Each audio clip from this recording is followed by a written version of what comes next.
Real name of Justin is Marcus Junianus Justinus. Almost nothing is known about his personal life, except that he lived and worked in Roman times. His work is Historiarum Philippicarum Libri. Based on the language written by Justin, today's historians are placing him between the 2nd and 4th century. What is important for us is that in his above-mentioned work, Justin mentions the Macedonians and Macedonia over 200 times, describing in great detail the history of Macedonia and pretty clearly separating them from the Greeks.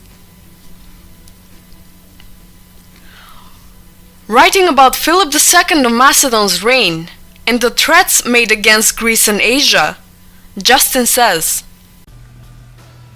"The name of the Macedonians, previously mean and obscure, rose into notice, and Philip, who had been kept 3 years as a hostage at Thebes, and had been imbued with the virtues of Epaminondas and Pelopidas, imposed the power of Macedonia like a yoke of bondage upon the necks of Greece and Asia." No further comment is needed. Justin dedicated the 7th book from his work to Macedonia. We will give a few interesting examples from this book. Macedonia was formerly called Emathia, from the name of the king Emathion, of whose prowess the earliest proofs are extant in those parts. The inhabitants were called Pelasgi, the country Paeonia. But in process of time, when, through the ability of their princes and the exertions of their subjects, they had conquered first of all the neighboring tribes, and afterwards other nations and peoples, their dominions extended to the utmost boundaries of the east. In the region of Paeonia, which is now a portion of Macedonia, is said to have reigned Pelagonus, the father of Asteropaeus, whose name we find in the Trojan War, among the most distinguished defenders of the city. The states of Greece, while each sought to gain the sovereignty of the country for itself, lost it as a body. Striving intemperately to ruin one another, they did not perceive, till they were oppressed by another power, that what each lost was a common loss to all.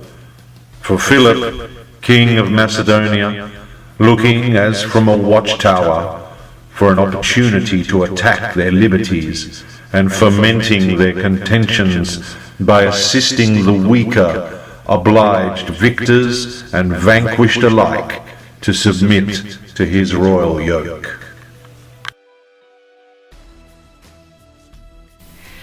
In 338 BC, the battle at Chaeronea happened between the Macedonians led by Philip II of Macedon and the united Greek city-states. Regarding this battle, Justin says,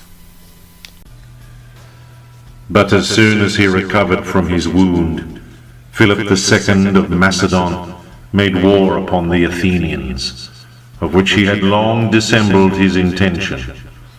The Thebans espoused their cause, fearing that if the Athenians were conquered, the war, like a fire in the neighborhood, would spread to them. An alliance being accordingly made between the two cities, which were just before at violent enmity with each other, they wearied Greece with emissaries, stating that they thought the common enemy should be repelled by their common strength, for that Philip would not resist, if his first attempt succeeded, until he had subjugated all Greece. Some of the cities were moved by these arguments, and joined themselves to the Athenians, but the dread of a war induced some to go over to Philip. A battle being brought on, though the Athenians were far superior in number of soldiers, they were conquered by the valor of the Macedonians, which was invigorated by constant service in the field. They were not, however, in defeat, unmindful of their ancient valor. For, falling with wounds in front, they all covered the places which they had been charged by their leaders to defend with their dead bodies. This day put an end to the glorious sovereignty and ancient liberty of all Greece. This too is a very clear articulation, and no further comment is needed. Justin also clearly separated the Macedonians from the Greeks when he writes about the preparations of the Macedonian army before the Battle of Issus against the Persian army. It is well known that Alexander at the time divided his troops by nationality. He talked about the different reasons of the importance of this battle to the troops of all nationalities, in order to lift their spirits. Here we see that he was a great psychologist as well.